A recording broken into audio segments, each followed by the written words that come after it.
Hello, this is David Gilmore, known as LDS Prepper, and to view over 600 videos on emergency preparedness that can save your life, please go to ldsprepper.com. Today we're giving you an update on the Mittlader Garden here in southeast Idaho, Zone 5.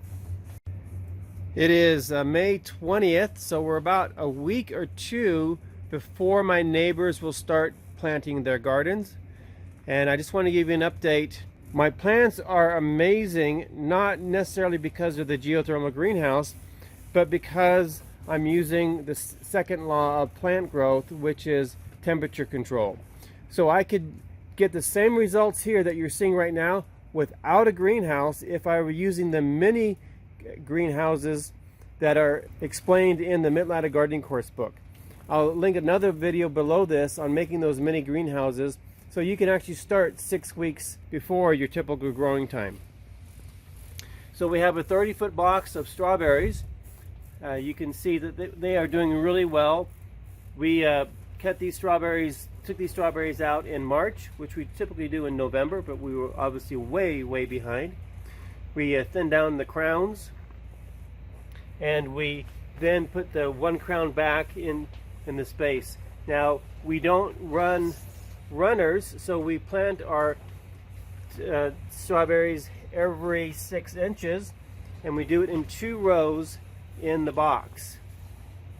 So we get a lot of strawberries. If you're going to be using runners to fill your boxes, then I'd recommend planting them about every 12 inches and then letting the runners root into the soil. Now, what I have done here is I noticed that my strawberries need about half of the typical amount of Mittlader weekly feed, which we make out of the LDS Premium Micronutrient Mix. And so I feed them once a week, but I feed them about half, not about, but actually half of what I would normally feed my other plants. And the way I was able to determine that they were getting too much is that the edges of their leaves were burning here, and I don't see that burning here any longer. So if you're growing strawberries and you're getting burned leaves, you may want to cut back on the amount of fertilizer they're getting. The birds love our strawberries, and so we had to put in some animal netting here on both doors to keep the birds out, because they would be coming in and eating them. We didn't grow the strawberries for the birds. Here on the second south box, on the east side of the garden, we have our tall growing plants. You can see that as they grow taller, they actually grow further apart. So that way I'm following the plant law of light, which is the first law of plant growth.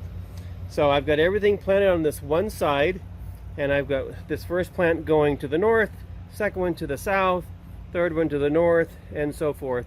These here are early girls, and they have, last week they didn't have any blossoms. This week they've got a lot of blossoms on here. Again, we're at May 20th, a week or two before my neighbors will be planting. Over here we've got the sun sugar tomatoes with lots of blossoms coming on. And this is what's called an A-house plant, where they do not need multiple plants for fertilization, and they don't need a pollinator. They pollinate themselves. Next to them, I've got some cucumbers, and then I've got some muskmelons, and then some watermelons. Now, typically when I buy my plants, there'll be 2 plants in a container, and I will always remove one plant because we're providing spacing and food for one plant. Well, I decided to do an experiment this year, and I just left this muskmelon, and I left the 2 plants here. I'm going to grow them as they came out of the little seedling container. Now, what typically my experience has been is that these 2 plants will be half the size of the normal size, and so I won't get any more fruit, and they won't be any healthier. They'll actually be weaker and produce less fruit because they're trying to consume the amount of water and fertilizer for one plant, and it's 2 plants doing that. So I'm going to leave them like that. I'll grow this plant over here and this plant over here. This is loaded with lots of blossoms. Generally speaking, the first blossoms are going to be males, so it still will be quite a while before I start getting fruit. Next to the watermelon, I have my cabbage. Now, you can see here from my annotation how long these plants have been in the ground. They were all planted the same day, but look at the size of these leaves here. They're giant. They remind me of the cabbage from Alaska, which has basically 24 hours of sunlight. And these are only a few weeks old, already forming the head in here for a cabbage, and rich, beautiful, healthy plants. This doesn't happen by mistake. This is completely organized and structured so everybody who follows the Mittleider method will get the same result. I believe that you will need to grow food as if your life depends on it. The most efficient, effective, cost-effective way to do this with the least amount of work, least amount of weeds, least amount of water, least amount of fertilizer is the Mittleider gardening method. This is why I promote it. I have not found a better method. If a better method comes out, I will let you know. So please pick up your Mittleider gardening course book and your LDS Prepper Premium Micronutrient Mix to mix up the weekly fertilizer so you can fertilize your plants. Again, I will pay shipping anywhere in the United States for 8 or more packages of micronutrients purchased. Look at the beautiful broccoli here, already forming the heads. And I've got some smaller broccolis down underneath. If you can see them growing in here. I'm not sure whether I should be picking those off and just letting all the strength go to that main broccoli and then let those secondary broccolis grow later. But I'm leaving it as now. Another beautiful head of broccoli forming here. And look at the perfectly healthy plants. I have not sprayed with any insecticides, no pesticides, no herbicides. When you have healthy plants, you just don't need them like you do when you don't have healthy plants. What will help generate healthy plants is the proper light, fertilization, temperature, water, and so forth. Over here we've got the beginnings of our cauliflower heads growing. Again, absolutely beautiful leaves. As I do prune these, and when I prune them, I don't know if you hear the rooster in the background, but the roosters and the laying hens get to enjoy fresh greens from the garden. Here are some mullein plants from my wife. These are herbs. They should be in her herb garden, but they overwintered in here and they've done so well, they're still here. Next to the mullein are looks like some mint plant families. We look like some cilantro growing here, or parsley. And we got a section don't have anything planted in here. Now I'm growing in a box, so I had to fill the box with something. You can fill it with whatever you want. What's available and inexpensive to me is sawdust and sand. And I want you to look at how rich this soil looks. It's just sawdust and sand, nothing else. But you can see how beautiful these plants are because the soil is secondary to the plant growth.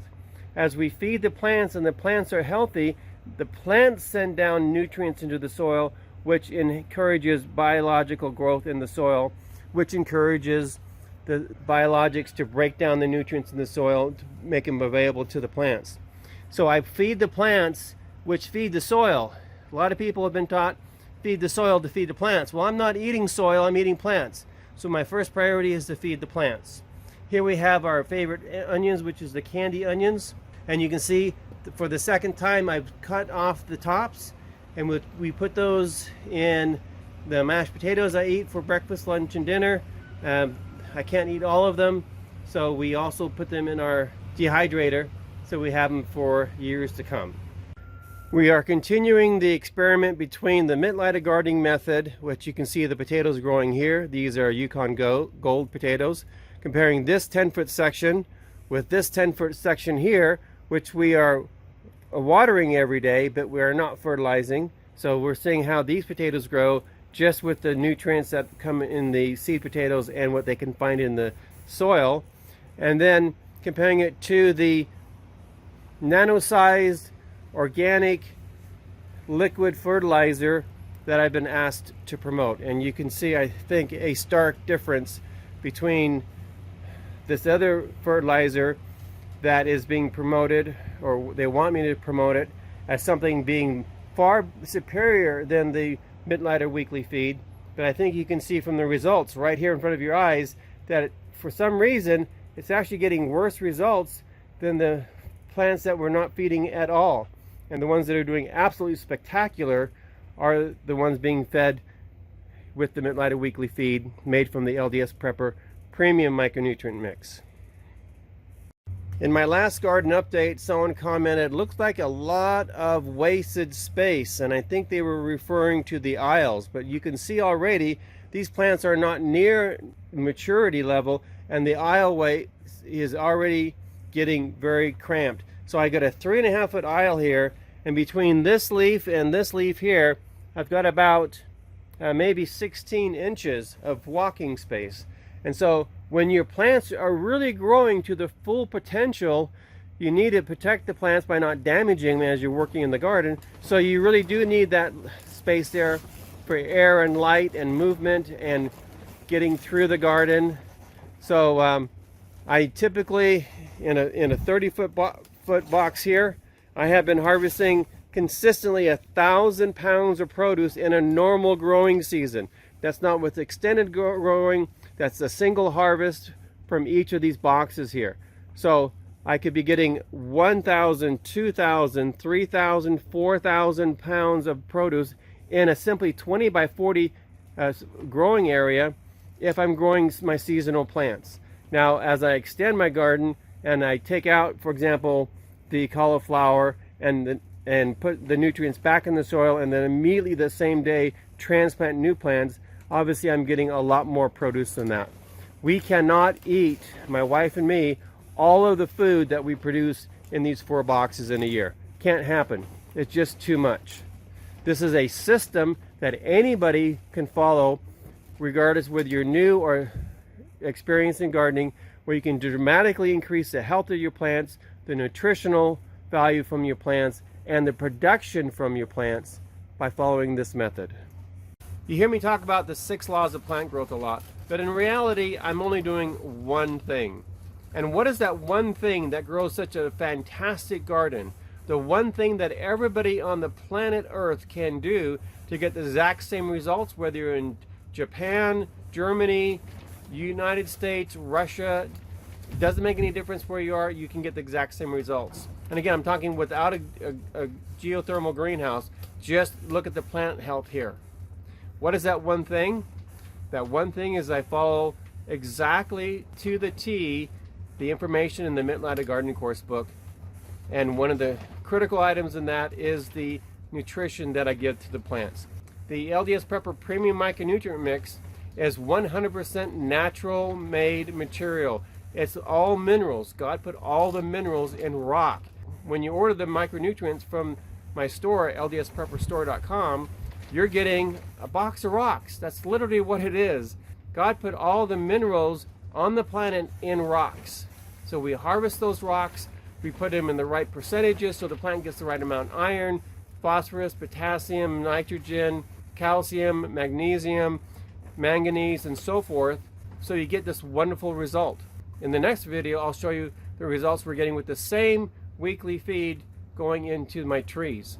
So if you want these kind of results, you don't have to worry about trying to figure out how to garden. If you've got a black thumb or a green thumb, little experience, no experience, a lot of experience, all you need to do is do one thing, get the Mittleider Gardening Course book, follow it to the T, and you will get results like this, guaranteed. This is LDS Prepper reminding you, if ye are prepared, ye shall not fear. I'm prepared to grow more food than my wife and I can eat fresh on a daily basis, and what we can eat fresh, we will can, freeze, or dehydrate. That is my wish that for your family, that you can do the same, produce all the food that your family needs to eat year-round.